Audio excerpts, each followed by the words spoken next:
नमस्कार मैत्रिणींनो, सगळ्यांना नवीन वर्षाच्या खूप खूप शुभेच्छा। थंडीचे दिवस चालू झालेले आहेत, बाजारामध्ये भरपूर प्रमाणात भाज्या येत आहेत। नेहमीच आता भाजी तीच भाजी खाऊन आपल्याला पण कंटाळा येतो। आज थोडीशी वेगळी भाजी ट्राय करूयात, मेथी आणि मटार। चला तर मग रेसिपीला सुरुवात करूया। इथे मी मटार घेतलेला आहे, जेवढा मटार आहे तेवढीच मेथी घेतलेली आहे, दोन्ही पण सम प्रमाणात घ्यायचं आहे आपल्याला। मसाल्यासाठी मी इथे एक टोमॅटो चॉप करून घेतलेला आहे, कांदे 2 चॉप करून घेतलेले आहेत, एवढा लसूण घेतलेला आहे, आलं घेतलेलं आहे आणि हिरवी मिरची घेतलेली आहे।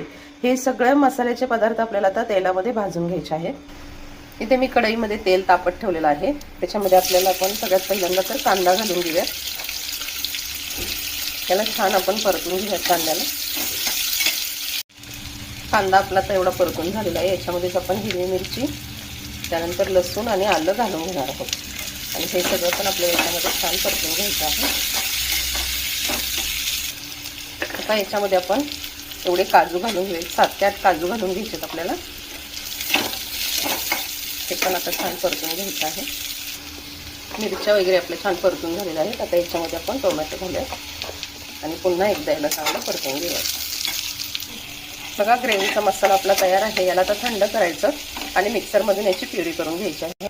कढईमध्ये तेल तापलेलं आहे, त्याच्यामध्ये आपल्याला आता चिरलेली मेथी घालून तिला छान परतून घ्यायचं आहे। मेथी आपली छान परतून झालेली आहे, याच्यामध्येच आता आपण मटार घालून घेऊया आणि दोन्ही पण छान परतून घेऊया।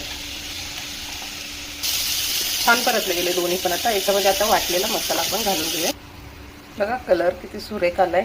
तुम्ही जर याच्यामध्येच वाटताना हिरव्या मिरच्याऐवजी काळे मिरे घातले तिखटासाठी आणि वरून मलाई घातली तर मेथी मटार मलाई तयार होते। आता याच्यामध्ये ग्रेव्हीसाठी जेवढं आवश्यक आहे तेवढं पाणी आपण घालून घेऊयात आणि याला छान मिक्स करून घेऊयात। कन्सिस्टन्सी बघा, तुम्हाला पाहिजे तशी तुम्ही ॲडजस्ट करू शकता।